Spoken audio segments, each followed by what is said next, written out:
चुनाव को पहले कितना गर्मागर्मी था, कितना स्टेटमेंट काउंटर स्टेटमेंट हुआ। अरे चुनाव आयोग एक संवैधानिक संस्था है, लोकतांत्रिक देश है, सभी पॉलिटिकल पार्टी का डेलीगेशन उसका पास जाएगा, ये तो स्वाभाविक विषय है। हमारा जो कहना है, पश्चिम बंगाल का जो स्थिति है, एसआईआर जिस तरीके से चल रही है इधर सारे बीएलओस को ऊपर, उसके लिए पूरा उत्तरदायी है तृणमूल कांग्रेस। अरे चुनाव आयोग एक संवैधानिक संस्था है, लोकतांत्रिक देश है, सभी पॉलिटिकल पार्टी का डेलीगेशन उसका पास जाएगा, ये तो स्वाभाविक विषय है। उन्होंने क्या बोला, उसका जवाब चुनाव आयोग ने क्या दिया, उनका विषय है, इसमें हमारा कोई इंटरेस्ट नहीं है। हमारा जो कहना है, पश्चिम बंगाल का जो स्थिति है, एसआईआर जिस तरीके से चल रही है इधर सारे बीएलओस को ऊपर, जैसा प्रेशर बिल्डअप कर रहे हैं तृणमूल कांग्रेस, उसको उठाकर ले जाकर पंचायत ऑफिस में बैठाकर फॉल्स डॉक्यूमेंट्स सिस्टम में अपलोड करने का कोशिश कर रहे हैं। इसके लिए कौन जिम्मेदार है? इसका पूरा दायभार चुनाव आयोग को लेना पड़ेगा। पश्चिम बंगाल दूसरा प्रदेशों से अलग है। यहाँ पोस्टपोल वायलेंस देखिए, और बिहार को देखिए, इतना बड़ा चुनाव हो गया। चुनाव को पहले कितना गर्मागर्मी था, कितना स्टेटमेंट काउंटर स्टेटमेंट हुआ। एक भी कार्यकर्ता मारा गया किसी पॉलिटिकल पार्टी का, किसी का घर तोड़ा गया, किसी को घर छोड़ने के लिए मजबूर किया गया, किधर कोई रेप हुआ या रेप थ्रेट हुआ, किसी का घर फूंक दिया गया, किसी का पार्टी ऑफिस में आग लगा दिया गया। ऐसे कभी हुआ? बिहार में नहीं हो रहा है। लेकिन पश्चिम बंगाल का स्थिति दूसरा है। गणेश कुमार जी वहां बैठे हुए हैं दिल्ली में, उन्होंने बैठे हुए हैं, और पश्चिम बंगाल का जो बीएलए काम कर रहे हैं, हमारा आपका हमारा घर का बहने काम कर रहे हैं, उसका हमारा भाई काम कर रहे हैं। आज उसका स्थिति क्या है? एक महिला के ऊपर रेप थ्रेट हो रहा है, उसका जो पति है उसको बेदर्दी से पीटा गया। ऐसा स्थिति में वो जब पुलिस के पास जा रहा है, उसका कोई प्रोटेक्शन नहीं। सारे बीएलओस का ऊपर जैसे दबाव बना रहा है तृणमूल कांग्रेस, उसको घेर कर रख दिया। कितना सारे बीजेपी का बीएलए 2 का ऊपर उन्होंने हल्ला बोल दिया। हमारा डिमांड यही है, पूरा जितना बीएलओस काम कर रहे हैं, बीएलओस का काम करने का तरीका जो बदल गया है, उसको ठीक करने का दायित्व तो चुनाव आयोग का है।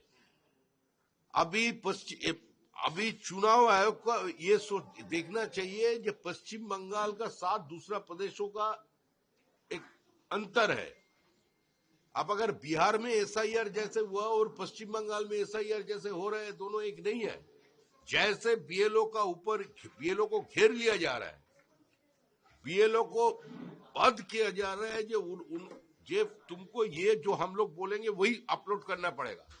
जो गुजर गया उसका नाम भी तुम बाद नहीं दे सकोगे, जैसे बोलेगा ऐसे ही करना है। ऐसा स्थिति में जब वो आ गया, तब चुनाव आयोग क्या करेगा? उसका सिक्योरिटी का प्रावधान जो करना है, उसको तो करना है चुनाव आयोग का। चीफ सेक्रेटरी जिन्होंने वादा किया था जिस पूरा सिस्टम को प्रोटेक्ट करेंगे, बीएलओ को प्रोटेक्ट करेंगे, वो कहां है? पुलिस एफआईआर नहीं लॉन्च कर रहा है, पुलिस कंप्लेंट सुनने के लिए तैयार नहीं है, जनरल डायरी भी एक्सेप्ट नहीं कर रहा है। ऐसा माहौल में एक बीएलओ काम कर रहा है। बहुत सारे दूसरा अधिकारी को लोग कॉम्प्रोमाइज हो गया, सरेंडर कर गया।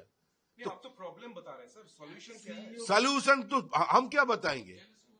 गणेश कुमार जी को कलकत्ता में आना चाहिए, उसको आकर यहाँ बैठना चाहिए और फिजिकली उसको देखना चाहिए साउथ 24 परगनास, मुर्शिदाबाद, बीरभूम, बर्धमान के एक हिस्से में क्या चल रहा है। उसको अगर देखना चाहिए कुछ बिहार में जाकर कैसे एसआईआर का काम हो रहा है। उसका पास इतना बड़ा इंफ्रास्ट्रक्चर है नहीं। अभी कलकत्ता में जो उसका तो ऑफिस ही ठीक ठाक नहीं है, उसको खुद आना चाहिए। पश्चिम बंगाल का साथ दूसरा प्रदेशों का एक फंडामेंटल डिफरेंस है। 2200 किलोमीटर से भी ज्यादा हमारा साथ एक पोरस बॉर्डर है बांग्लादेश का साथ। आज किराए पे बाप मिलता है पश्चिम बंगाल में, ससुर बाप बन जा रहा है। काल तक जिन्होंने 3 संतान का पिता था, वो आज 13 संतान का पिता हो गया। सारे जगह में बर्थ सर्टिफिकेट इशू हो रहा है। कलकत्ता का जो मेयर है, वो तो नया काउंटर खोल रहा है बर्थ सर्टिफिकेट देने के लिए। तो इतना दिन बर्थ सर्टिफिकेट का कोई जरूरत नहीं था। जो स्कूल में बच्चा एडमिशन लिया था, तब भी बर्थ सर्टिफिकेट स्कूल ने नहीं मांगा। ये कैसे हो सकता है? एक तरफ बर्थ सर्टिफिकेट का काउंटर खोल रहे हैं और दूसरे तरफ किराए पे बाप ढूंढ रहे हैं। यही पश्चिम बंगाल की राजनीति है। दादा वक्फ बिल को लेकर जिस तरह से हमने बंगाल में देखा, कई जगहों पर आगजनी हुई, कई घर फूक दिए उसके लिए पूरा उत्तरदायी है तृणमूल कांग्रेस और तृणमूल कांग्रेस। तृणमूल कांग्रेस वक्फ को मानने के लिए मजबूर है। वो जो कानून बनाया गया पार्लियामेंट से, वो तो बहुत बड़ा डिबेट के बाद वो हुआ, तो उसको तो लागू करना ही है। अगर पश्चिम बंगाल की मुख्यमंत्री अपने आप को पश्चिम बंगाल की प्रधानमंत्री समझ लिया तो हम लोग तो कुछ नहीं कर सकते। वो होना ही था, वो मुख्यमंत्री भी जानते थे उसको करना पड़ेगा, लेना पड़ेगा। लेकिन तृणमूल कांग्रेस का बयानबाजी का कारण सारे पश्चिम बंगाल में जैसे आग लग गया। जैसे मुर्शिदाबाद में इतना सारे हिंदुओं को घर छोड़ना पड़ा। बहुत सारे हमारे बिहारी भाई जो 5 पीढ़ियों से पश्चिम बंगाल में रहते थे, मुर्शिदाबाद में रहते थे, वो पूरा घर बार छोड़कर बिहार वापस चला गया।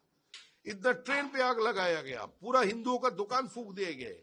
हिंदू महिला एक बीएसएफ जवान का सामने खड़े होकर बोल रहे हैं, आप मुझे गोली मार दीजिए, हमारे सीने पे गोली मारिए, छल्ली कर दीजिए, हम आपके हाथ से मरना स्वीकार करेंगे, लेकिन हमारा शरीर को किसी दूसरे के हाथ से हम गंदा होने नहीं देंगे। ऐसा सिचुएशन भारत में किसी दूसरे हिस्से में नहीं है। इसीलिए तो हम लोग बोल रहे हैं पश्चिम बंगाल का स्थिति दूसरों प्रदेशों से भिन्न है। तो इसमें गणेश कुमार जी को आना चाहिए। दिल्ली में बैठकर रिमोट कंट्रोल से, टेलीफोन से कंट्रोल नहीं होगा। उसका सीईओ आज कॉम्प्रोमाइज हो गया, सरेंडर करेगा। बीएलओ लाचार है, उसका परिवार के ऊपर आक्रमण हो रहा है। तो इसके जिम्मेदार कौन है? अब ये तो एक संवैधानिक संस्था है, constitutional body. Custodian of the constitution कौन है? वो लोग क्या कर रहे हैं? दे शुड इंटरवेन नाउ, आज नहीं तो कब।